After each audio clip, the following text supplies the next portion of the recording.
Name's Twain, Mark Twain. You know me as Sam Clemens, though.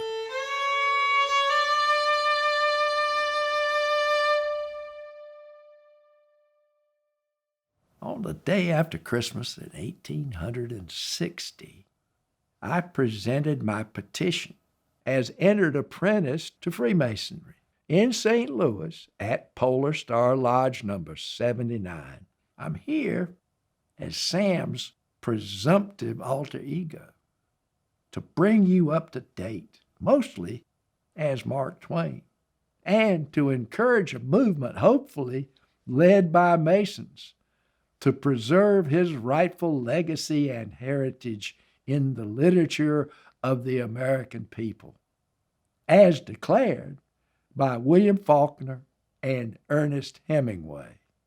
Now, speaking as Sam, shortly after I became a Master Mason, the Civil War shut down business on the Mississippi, and most pilots lost our jobs, which were very lucrative. I never lost a boat since I steered my first out of New Orleans in 1857. Despite the fickleness and the treacherous nature and the ever-changing character and unpredictable moods of the Mississippi. And then there was the freedom. The captain of a steamboat was not capable of supervising me. I was free and, for all practical purposes, in charge. Little did I know the degree to which I would find a similar sense of freedom as a writer, engaging in the constant pursuit of the just right words to express exactly what I wanted to say. The difference in the almost right word and the right word is the difference between a lightning bug and the lightning. My meticulousness about my work, exemplified by my care to choose the just right word, was part, at least, of what prompted William Faulkner to characterize me as the father of American literature. I think the popularity of the adventures of Huckleberry Finn made it acceptable to write the way folks talk. Hence, the switch from the formal language of the highly educated to that of ordinary people. In 1935, Ernest Hemingway declared the far-reaching import and impact of this work. All American modern literature comes from one book by Mark Twain called Huckleberry Finn. Now, when I left St. Louis, I had employment as my brother Orion's assistant. He had been appointed secretary to the territory of Nevada. Our father had died in 1847, and I quit school at barely 11 to help support the family. I worked first for a printer and then for Orion at his small Hannibal newspaper.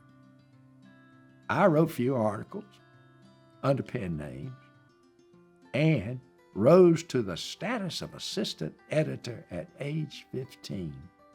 In 1870, I had my first real experience of imitating a journalist and adopted my now famous alias in Virginia City, Nevada, at the Territorial Express.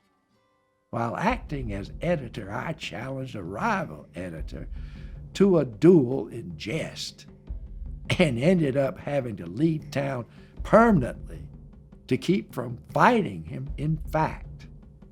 I had no idea how much trouble I was to get in just simply writing about Tom and Huck and the times as they were.